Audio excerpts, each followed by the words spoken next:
Hello, everybody. One thing we can say for sure about the new year is we all make resolutions. We all want to unhook ourselves from one kind of addiction or another: food, tobacco, alcohol, lack of exercise. My guest today, Adi Jaffe, is all too familiar with being hooked on one thing or another. He's experienced it himself. He's a doctor focusing on this issue. He's the author of The Abstinence Myth, which focuses on giving people guidance and understanding rather than judgment. And he has a new book out, just ready for the new year, when we're all making these resolutions to unhook ourselves from one kind of addiction or another, appropriately called Unhooked. Free yourself from addiction forever. It's a bold promise, Adi. Can we really free ourselves from any kind of addiction forever? Are you suggesting that, or is that a bit of a sales pitch? I would say it like this. I think we can unhook ourselves from our historically damaging addictions. One of the points that I make in the book is we rely on habits. That's one of the things that makes our bodies, our brains run more efficiently.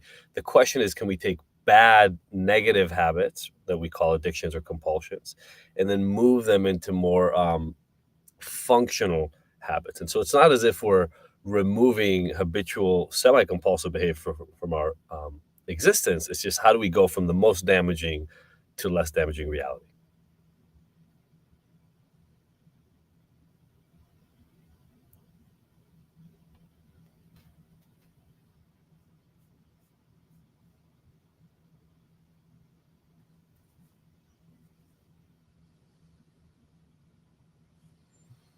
Eddie, your own story is one not just of expertise in unhooking oneself, but in being hooked yourself. And some of the narrative in this new book focuses on that.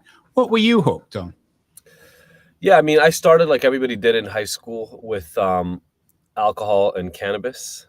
First got introduced to alcohol at a sleepover camp and really, really enjoyed the fact that it got rid of my social anxiety. And then it escalated for me. Cannabis, that went into psychedelics, eventually into a lot of MDMA, and that led into meth use. The last 6 or 7 years of my use, lasting from about 20, 21 years old until the time that I was 26, 27, were heavily, heavily meth influenced. I was using meth every single day, and it got to really substantial doses. How close did you come to really being punished for your addiction, going to jail? Not to give away how the book opens, but I got as close as you can get. The book opens up with a SWAT team arrest. I ended up using so much in terms of drugs that I started selling them because it was the only way I could afford them. I ended up doing relatively well in selling drugs. And so eventually I got paid one of those TV-like visits by 12 armed police officers, to the gills, kind of black SWAT team from the Beverly Hills police department. And they came to my apartment at 8 o'clock in the morning. And that was a little bit of a come to Jesus moment for me. To put it mildly, what's it like, Adi, to be addicted? What does it feel like? That's a really good question, and interestingly, not one that many people have asked in interviews about this book. And so I'll say it like this. On one end of the spectrum, it's a subconscious addiction. What do I mean by that is you recognize, I knew I was addicted to meth. I didn't quite understand the behaviors that I was engaging in. So that's on one. There's a lot of subconscious decision-making that happens in the process. And the second piece that maybe follows along from that is it's really perplexing. I tried to stop using meth on my own for at least about 7 times that I remember. As in, I woke up in the morning and said, I don't need this stuff. What am I doing? I was down to 124 pounds. I'm about 165 as we're having this interview. I'd lost all potential possible positive relationships in my life. And I tried, like I said, about 7 times. The most I ever made it was almost a full week on my own. So it's this foreign body taking you over. Is that what it feels like, to be essentially invaded by something else? Yeah, it feels like, that quintessential movie scene where there's a devil and an angel on the protagonist's shoulders. That's a little bit of what it feels like. You have one inner conscious voice that is just trying to get you to make a different choice. And then on the other side, you have one that is giving you a multitude of reasons. That's probably what most of the book Unhooked is really about. A multitude of real, tangible, relevant reasons for you yourself about why doing this right now is actually a better idea than quitting. Eddie, I know being hooked, being addicted is an ill. I mean, maybe we can talk about this later, whether or not it's an illness or a condition, but it's something that can be found around the world. But I wonder if there's something, if not uniquely American, about addiction, but America sort of adds to the complexity, because on the one hand, it seems to be a society where historically, I mean, we know the history of prohibition, for example, which ended in complete failure, where Americans tend to get hooked on foreign substances. But on the other hand, it's a society, a culture, a place rooted in the myth of self-sufficiency and individual agency. And these two, of course, exist in complete contradiction to one another. Is there something about America which adds to the pain and complexity of addiction? Look, I think the short answer is yes. I'll extend it beyond just America. I'll talk about puritanical, Christian, individualistic cultures.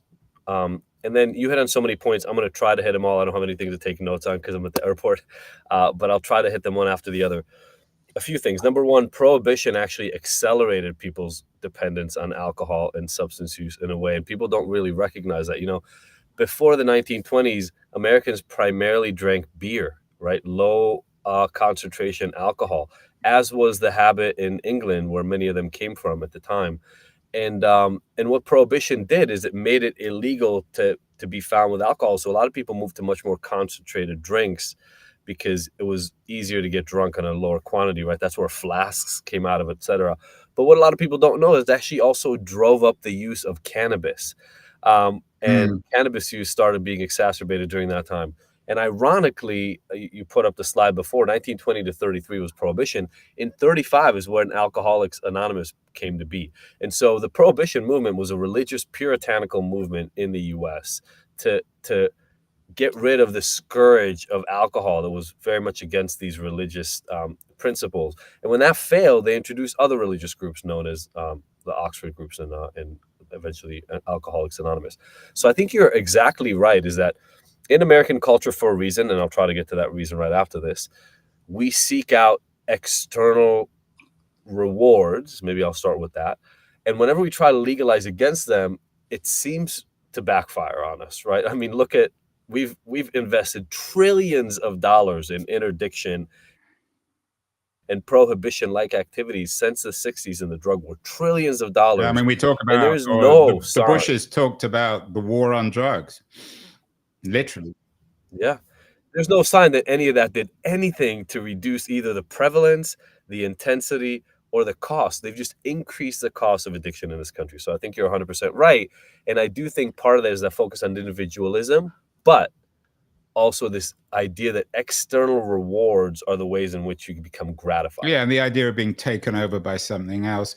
Was it I want to, of course, this is not a history show on addiction, but talking about prohibition, I know it was driven very much by women, and the history of prohibition and the history of female emancipation and female vote is bound up together. Can one make any sorts of generalizations about men and women when it comes to being hooked and their approaches to it, particularly in terms of unhooking oneself from addiction? You know, you asked a good question. If it's okay, I'm gonna get to the gender thing here in 1 second. We do know that there's a difference in rates of substance use disorder and addictions at large between men and women, number one. So I think that's a good important point to bring up. And so you look at an era like the 20s and 30s, earlier, all the way up to the 50s, I would say, and beyond maybe even. As men are using and abusing these substances more, what are the consequences? What are the costs for the women that have to live with them? I think that's an important point to make. I do want to clarify, when I talk in the book about getting unhooked, a lot of people say, I'm hooked on alcohol, I'm hooked on cocaine, I'm hooked on the show, I'm hooked on porn. The point I make in the book is those are actually not the hooks. Those are the salves. Those are the medicines that your body, your brain is relying on to relieve the pain from the actual hooks. The hooks are the underlying tendencies, beliefs, habits, traumas, etc., that lead to pain. And so I'll just give you one really quick example, and I think this will speak to the gender potential, right? We can try to ignore it, we can try to sweep it under the carpet, but we know sexual abuse is prevalent in our society. And we also know that substance use, heavy substance use, is more correlated with people abusing others in this way, right? Assaulting others. And so now imagine back, in the 20s, women being sexually assaulted by men who are intoxicated, right? It seems like the fix would be to remove the alcohol. Just like when somebody drinks too much and blacks out or gets a DUI, it seems like the fix is to remove the alcohol. And a big part of my point in my previous book, The Abstinence Myth, is that hasn't worked. It fails 90 to 95% of the time. People do not succeed in it. And the reason is because of those underlying hooks. So I know I'm talking for a while here, but I'll make a big point. If somebody has a history of violence, that is something that they are used to in their life. They learn about it from their parents, from their environment as children. And there's this aggression, this anger, maybe this fear of being weak and wanting to show off and show yourself as strong so that you can assert your dominance. If that is in your head, that's what I call a hook, right? Anytime you're afraid that you're being dominated or that somebody is showing you up, you have this fear internally and you have to act on it. Drinking is one of the reliefs to reduce that anger and aggression. So the aggression and the anger and the fear are really the hook. And that's what I'm trying to help people solve. And that complicates things in a way. I mean, I didn't ask you about your parents when you talked about your youthful experience with addiction. But if what you're saying is right, then presumably that kind of addiction may have been in some way a response to your upbringing, your relationship or lack of relationship with parents. Same is true of husbands and wives, but particularly children and parents. We're always taught, well, parents need to take responsibility for their children. They need to take them to Alcoholics Anonymous or lock them in their room so they can't buy drugs. But what you're saying is that it's always a lot more complicated, that perhaps parents or husbands and wives need to look at their relationships with their siblings, their children, their married partners in order to get to the problem of addiction. Yeah, I got to tell you, Andrew, you're getting at the core of this a lot faster than I get in a lot of other interviews. I enjoy that. So yes, absolutely. I actually say in the book two different things that I think are really relevant to what you're saying right now. Number one, way too many of us look at the end point as the problem. We look at somebody's behavior right now and we say, that makes no sense. It's illogical. It's crazy. There's something wrong with them. But if we understood the path that they traveled to this moment, we would, with almost complete certainty, understand where they're from and why they're doing what they're doing. I have a number of examples in the book that I'm really proud of in terms of clients that I've worked with and have been able to help them find that for themselves. The second piece, I say anybody can overcome their addiction to anything. You just have to be willing to become somebody who's not addicted. And that sounds a little crazy to people when they hear it. But what I mean is alluded to in what you just said. We all grew up in certain environments. I'll use a little bit of mine for some example. Again, there are many, many client examples in the book. My dad was essentially an absent father. He raised the family. He didn't leave us. He almost left the family in the middle. And that rocked my world for a little bit. But he worked all the time and he was in the military. I was born in Israel. So we literally just never saw him. I saw him sometimes on the weekends and on family vacations. Well, as a man, that meant I didn't have a male role model, right? I was raised by my mom and I had a little sister. I didn't realize the impact of that, Andrew, until I was in my mid to late 20s. But not having a male role model to follow, I had to create what being a man felt like to me. And that led to some sense of lacking in self-confidence, led to my ability to my lack of ability, to really feel worthwhile in a social system oftentimes, especially with other men. And so I had to find ways to cover that up because we don't live in a society where that's really acceptable. You can't really, showing weakness, especially at an earlier age, doesn't really feel like it's allowed. I don't know if you feel like that's true. It definitely was true in my opinion. But I take your point and I appreciate your honesty here. But I mean, not everyone who has the misfortune of having an absent father or a father who works all the time, or you only see at the weekends, ends up as a drug addict. Of course. No, of course. But here's the first of all, as I talk about in the book, if we extend addictions beyond alcohol and drugs, and we talk about porn addiction, we talk about gambling, we talk about I didn't even include shopping in these stats, but we talk about all the behavioral addictions as well. In the U.S., there are roughly just under 100 million Americans who struggle. You talked about disease. I do not believe in the disease model. I call it a syndrome. A syndrome is a set of symptoms that show up together. The underlying reason could be totally separate, right? Carpal tunnel syndrome could be coming from typing or working in any other menial job that repeats the same kind of movements. On there's stress on your wrist. There are a lot of reasons why you could get carpal tunnel syndrome. It's not the same biological reason. The same thing I think is true for addiction. But the point I'm making right now is this: it's a confluence of factors, but it would be hard to ignore that somewhere close to just under half of adult Americans, struggle with some compulsive behavior. And so it's true that not all do. And that's why I talk in the book quite about this, is a confluence of individual and environmental factors. And when you bring those together, some people have protective factors that bring them out of those patterns. Again, I'm relatively lucky, right? I sort of kicked my addiction when I was 27, 28. A lot of people continue far beyond. So what you're saying is that 1 in 2 adult Americans are addicted, perhaps medically, to something or other, whether it's alcohol or pornography or drugs. Is smoking an addiction? Is social media an addiction, Eddie? I include technology addiction broadly as a part of the equation. I actually, in the book, talk about essentially workaholism, right? The idea that you can make success, money, productivity an addiction. And I want to just clarify, to the same extent as you talked about with technology, we all use technology a lot. Here's how you know if technology is potentially a compulsive or addictive problem in your life. If you find yourself using technology and unable to pull yourself away from it, and it costs you something, there are costs to your social functioning, your ability to do your work, your ability to show up to your own well-being and health, and you've tried to stop it before and it's not succeeding, you may be compulsively using it or somewhat addicted.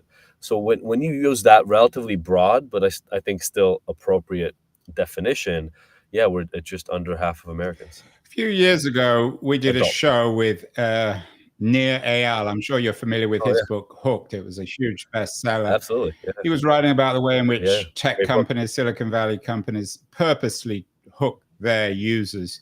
Same is, of course, true of fast food companies, tobacco companies, alcohol companies.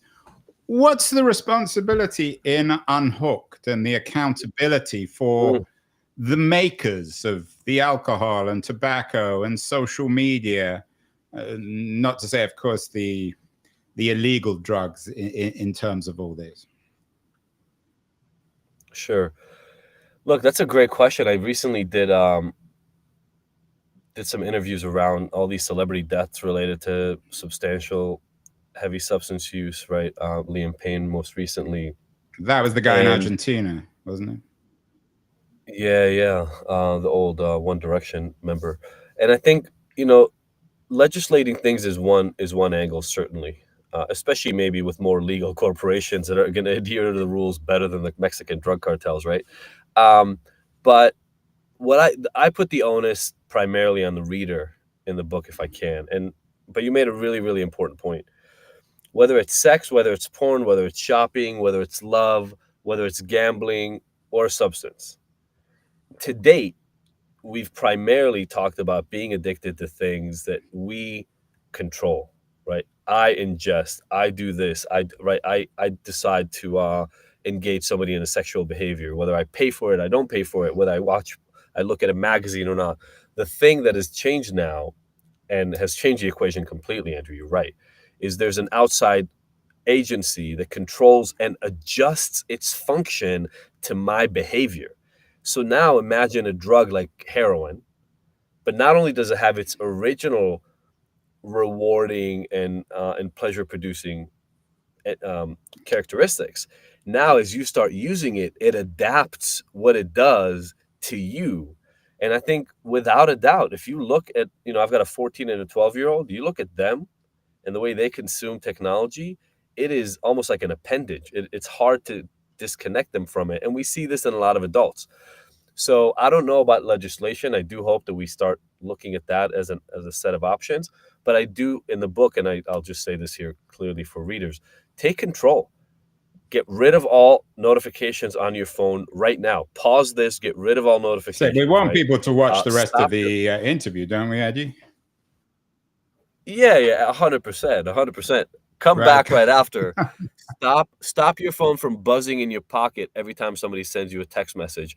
It completely interrupts your ability to focus on anything else that's going on in real life and immediately pulls you towards the more compulsive checking of the device. But it seems things are becoming increasingly complicated in the America of the 2020s. We haven't talked much about food addiction. When you watch television, it seems as if half the ads are really designed to make people addicted to fast food, to high salt food, to sugary drinks. So that's one form of addiction. And now we have new drugs designed to allow us to fight the fast food, the hamburgers, the French fries, the Coca-Cola. This business of weight loss is supposedly about to transform the economy. So it seems on the food front, Eddie, damned if we do, damned if we don't.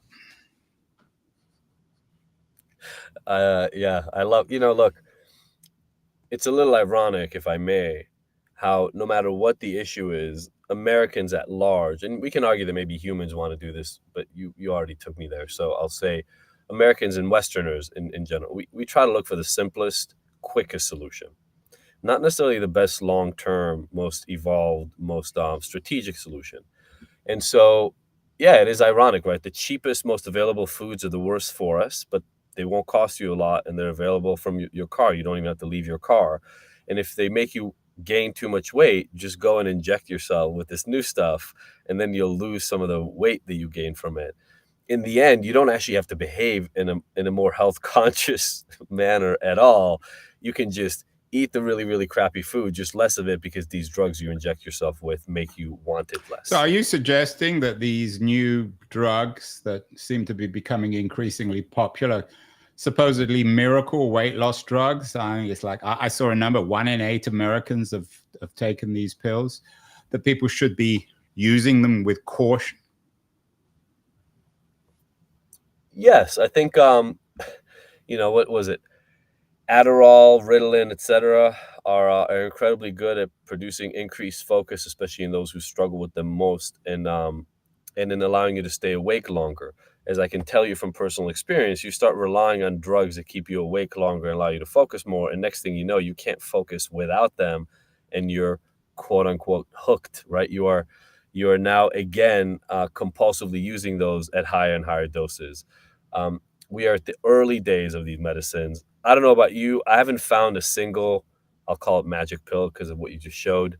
I've never found a single magic pill that will work long term without any negative consequences. And so, again, I hope the conversation doesn't have to devolve into an either or. I think it could be a yes and. If there's a drug that can help you reduce your obesity and hypertension risk quickly and successfully, by all means take advantage of it. Do not make the mistake that doesn't mean you also have to create some changes in the way you function in the world. I look at success around me. The people around me that I see are successful in the world at large, they primarily did it through ongoing work, repeated, soft failures or imperfections in practice. And when you do that over time, you end up with a life that you are happy with. And that's the message of the book Unhooked, is you can become a person who doesn't need to rely on alcohol, drugs, porn, technology, etc., to feel like the best version of yourself. And I want to come back to that in a second, but these weight loss drugs are particularly troubling. I'm not sure if they're chemically addictive, but they are psychologically addictive in the sense that if you give them up, you start eating again. And you remember what it was like to be in that other state where you needed food all the time, and that there becomes a big gap, right? So you sort of believe that the version of you with the drugs is now better than the version of you without the drugs. And my guess, again, there's not enough data on this, so we have to wait. I could be totally wrong about the next thing I'm about to say. My guess is you look 3, 5, 6, 7 years later, and either the drugs don't do what they are doing now to you in terms of the benefits in reducing your caloric intake, or there are other unknown consequences that people will struggle with. In terms of your book, Unhook, let's address this issue of addiction to food. And most people, especially New Year resolutions, tend to focus on losing weight and these new drugs. What are you saying, Adi, in the book that, and you don't want to give away everything, we want people, of course, to read the book, but what are you saying that isn't necessarily intuitive? Sure. 2 things that are just really, really quick, big takeaways. Look, if I can give you everything you need from the book in 30 seconds, just go change your life, and I'll still be happy at the end. Number 1, replace, do not eliminate. So a lot of people think that the way to get to a better state of self, to remove addictive behaviors or compulsive habits, is to just take them away. That is a mistake. I explain in the book exactly why, but I'll give you the short notes. You need to replace, not eliminate. So if you're eating a lot of really, really bad foods that are bad for you and that's causing you weight gain, you're eating them late at night, you need to change the behavior. What does that mean? Make small replacements initially that make the food you're consuming better for you. Make small changes in the schedule at which you eat, right? So that's number 1. Also, again, replacing, you may be able to replace it with a walk instead of one of the meals that you eat each day, right? Most of these are about replacement, not elimination. And that's huge. The second piece that I know from personal experience, I mentioned I try to quit 7 times. I've worked with people who've been to 10, 15, 20 rehabs. One of the first things that happens when you've tried to change your behavior over and over and over is you slip up and you fail sometimes. This is an important lesson for everybody who's listening right now. As I mentioned a few minutes ago, I don't know anybody who's ever been successful who hasn't failed many, many times. The question is not if, because you decided you wanted to stop smoking, were you able to completely stop smoking for the rest of your life the next day? The question is, are you able to change your behavior? And if you're even heading in the right direction, what does that mean? You used to smoke 2 packs every day, and now you smoke a pack and a half every day. That's a progress. You smoke a pack and a half on one day and still 2 packs on 6 days. That's still progress. Move in the right direction. And if you continue that over time, you will succeed. In a funny kind of way, you're suggesting that the ideology of Silicon Valley, the cult of failure, should be personally adopted by all of us to recognize that none of us are ever free of any of our addictions. Even if, I mean, there's always talk from alcoholics that however many years you haven't had a drink, you're always one drink away from being addicted again. I know. Is that wrong, though? I mean, it's just a cliche that you hear. Oh, I hate that languaging. I mean, I'll give you an example I give in the book, but I've done this with so many clients. Imagine somebody who's been sober for 5 years, right? That's 365 days. You're talking about almost times 5, right? So you're talking about almost 2,000 days of sobriety this person's had. And then they drink. Maybe on purpose. Maybe this literally happens to some people. They grab something they think is non-alcoholic and has alcohol in it. Does it make any sense to anybody listening right now that they have gone back to the same place they were at 2,000 days ago? That is absurd. It is almost insulting to all the learning and the growth that person has done. And we know there's also a scientific impact of this called the abstinence violation syndrome. And it's that idea of, well, if I went from 2,000 days to 0, screw it, I may as well drink for a few more days to just get it out of my system, and then I'll come back. And that thinking is substantially more dangerous than the drink itself. How new is it? We've talked historically a little bit, and you tend to focus on the puritanical cultural element of America. But of course, back in the 1930s, Aldous Huxley wrote Brave New World, which was a remarkably powerful critique of a society addicted to one kind of drug or another. It doesn't seem as if over the last 100 years, Eddie, anything much has changed. No, Soma, right? Soma was created in that book. That was the god, really, in many ways, in Brave New World.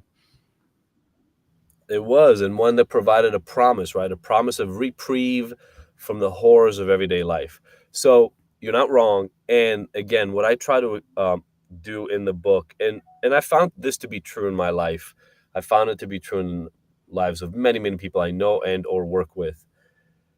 That prison that requires you to use soma to relieve yourself and feel freedom for those few hours after work every day. And again, I love that you went there, because that could be alcohol, it could be porn, it could be reading books, it could be whatever. Reading But if books you is an using those addiction, then I'm things, definitely addicted. what I'm saying is, if you're using those things as an escape from your everyday life, I offer you a different option. And that option is simply just this. You do have the power to alter your life in meaningful ways, your daily habits, your environmental influences, the relationships you are part of, yes, even your job and your living circumstances. It is in your power to make more changes to those wholesale than you believe. And when you start doing that, you need to rely on those external coping strategies less. And now you have more choice. I asked this woman in one of my programs once the question. She was coming, she was really, really struggling. It was her first day in the program. She said, I'm reading your book. I'm really excited about doing this, but I'm still drinking. I don't know what to do. And I said, hey, just name off top of your head. It's actually an exercise in the book now. Name the three most stressful areas of your life. And she said, my husband, my relationship, my kids, and my job. And I said, hold on, isn't that your entire life? What else is there other than those three things? And it turned out that it was. And I said, okay, here's the solution. And it's going to take some time, but I promise you we can do it. We need to start looking at each one of those, and we need to alleviate and remove and release some of the tension and pressure.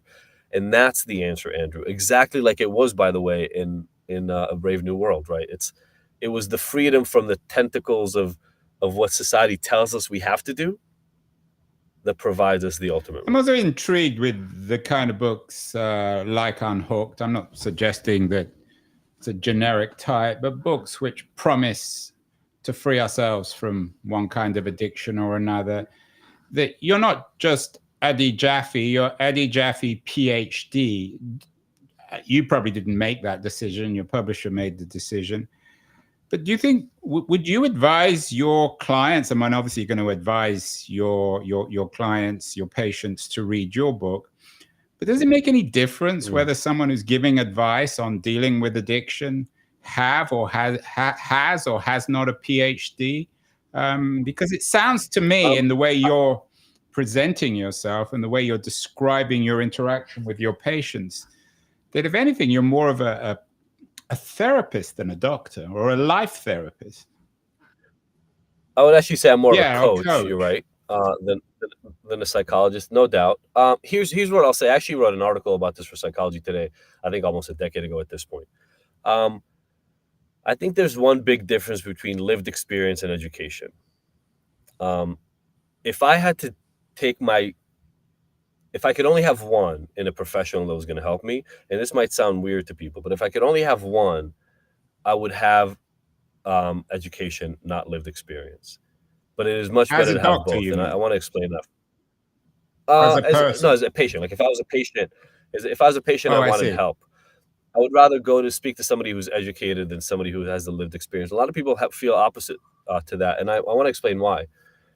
Lived experience without education, right? If we're talking dichotomous, like one or the other, right? One means the absence of the other, which is not true. I understand that, but lived experience only gives you knowledge and the ability to teach me the things that worked for you.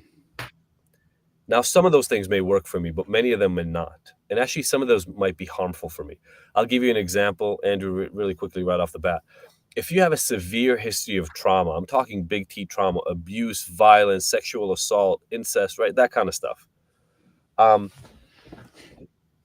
Unguided, breath-based meditation might be really troubling for you. It may cause you a ton of anxiety. It may cause you to be triggered without the right hand holding. Well, for somebody who doesn't have that experience, it may be much more gratifying and relaxing. But if I didn't have trauma and meditation did a lot for me, and then I forced meditation on you because it worked for me because my lived experience says that it should work for you as well, I could damage you. Whereas somebody with experience may say, oh, hold on, this may not be the right technique for you. Let me give you something else. But if you can get both, I believe, and again, I hate to say that's also my experience, right? But I know a lot of other people who have the same, who have lived experience, but then went and did the education part, right? They educated themselves. They learn about the cadre of tools that exist. Because if you can have both, then you can hold the shameless or the less shameless judgmental space for a person who's struggling, but at the same time, not make the mistake that what worked for you will work for other Yeah, it's people. interesting you bring up shameless. I wonder, we talked earlier about Puritanism or the puritanical foundations of American culture and America's love-hate relationship with addiction. I wonder whether pre-modern, more traditionally religious societies dealt with all this better. The confession, for example, Mm. is a much more effective way, maybe, of getting rid of shame than the Puritan way of essentially doing away with relationships with priests. Does religion play a role here? Do you find, as a doctor, that religion does or doesn't do a good job in addressing some of this stuff? Um, I'm Jewish, but slightly practicing, so I'll stay away from pretending that I know enough about Christian history to speak to some of the points that you just made. But I will say it like this: there's ample research that shows that deep religious devotion is a protective factor against high level struggles with addictions. To be fair, that doesn't mean I haven't treated many people who are seemingly devout, Christian, Jewish, otherwise, and struggle with addiction. But that is what the research shows clearly. I believe in having spiritual rather than necessarily religious components, and I'll give just one example that I talk about in the book here in the last few minutes. I think having a clear sense of purpose, what Simon Sinek might call your why, right? Knowing why you're doing what you're doing, understanding with clarity the purpose behind your daily actions, the reason you're waking up, is a huge protective factor um, from addiction. And so, to me, that connects to spirituality because it connects you to something bigger than yourself. It doesn't have to go quite to religion, and by religion, I just mean the organized, codified set of rules that make spirituality fit into a box that a priest, a rabbi, an imam, or somebody like that can teach you. Finally, the 2025 is the year of Trump again, Trump administration. You've written about what a new Trump administration might mean for addiction treatment, which is an important subject. I want to get to that in a minute. But Donald Trump is someone who has a weird relationship, it seems to me, with addiction. On the one hand, he's well known as someone who didn't drink. His brother drank himself to death. He doesn't take drugs. But he has clearly a narcissistic personality disorder. He's addicted to something or other. What do you make of whether or not, what exactly Trump himself is hooked on? If he showed up in your office, what would you say to him? I just want to make the caveat here. I've never talked to Donald Trump in my life. I know nothing about him other than what I've seen in the media. And so everything I'm about to say here is pure projection and conjecture. I would argue that Donald Trump is still trying to impress the figures from earlier on in his life to show everybody his father, how of important course, he in is. particular. Yeah. And that doesn't run out, right? Because his father's gone, so he can actually never prove himself to his father anymore. But that's where this impetus to never admit mistakes and always look like you're the best person in every room, no matter what. Like, he could be in a room full of surgeons and assert himself as the best medical mind. But he did in it that during room. COVID, remember? Yeah, I know. So that aside, I think the point that you're making is interesting, even out above and beyond Donald Trump himself. This is the first time there's an administration coming in that is half libertarian and half uber conservative. I don't think we've ever had that happen yet, right? And so I don't know about half of, but a substantial portion of the people who Trump purports to end up relying on for policy couldn't care less about drug laws, right? They say, look, it's personal responsibility. We shouldn't be outlawing plants anyway.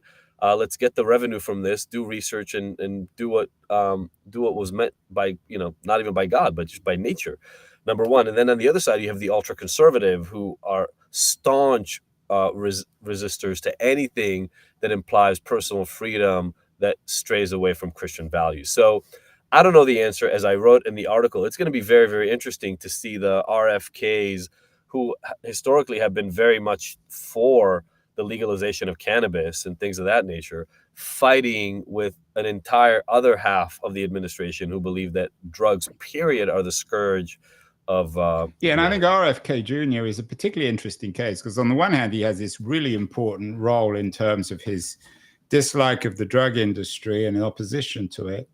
But on the other hand, there was a very interesting piece last month in the New York Times about how addiction and trauma shaped his own life. And in fact, he's even publicly acknowledged that, or boasted that heroin made him a top of class student as a schoolboy and as a university student. So what does RFK Jr.'s prominence, both in American life and in this new administration, what does it tell us about the culture of an America which is hooked on something or other? Does it suggest we're beginning to address it, the fact that RFK is fairly open in terms of his addiction, or does it suggest an even darker future?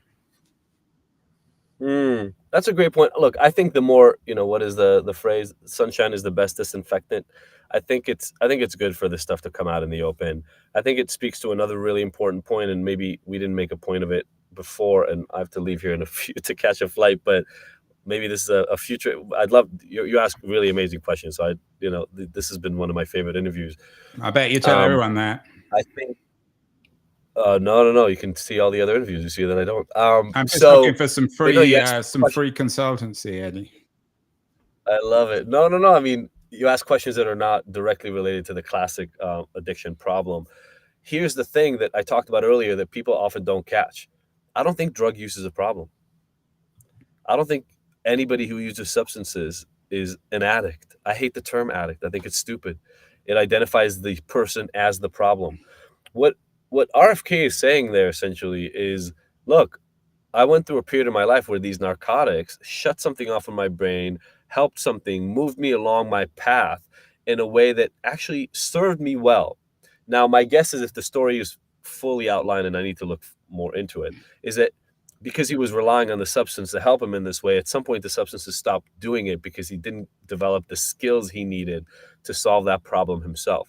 But that's a totally different set of questions and set of focus areas that we need to have in terms of regulating substance use, because the substance use is not the problem. It may actually help us identify what people need help with if we're open enough and shame-free enough to allow them to speak about it. Well, Adi Jaffe, a PhD, doctor, author of Unhooked, Free Yourself from Addiction Forever. It's an interesting promise, although as you suggest, it's probably slight exaggeration. We need to get beyond shame. I'm going to let you get your flight. You probably should be shamed for flying so much, but we all do it, Adi. Happy New Year, healthy New Year, and I'd love to get you back on the show. Very interesting conversation. Thank you so much.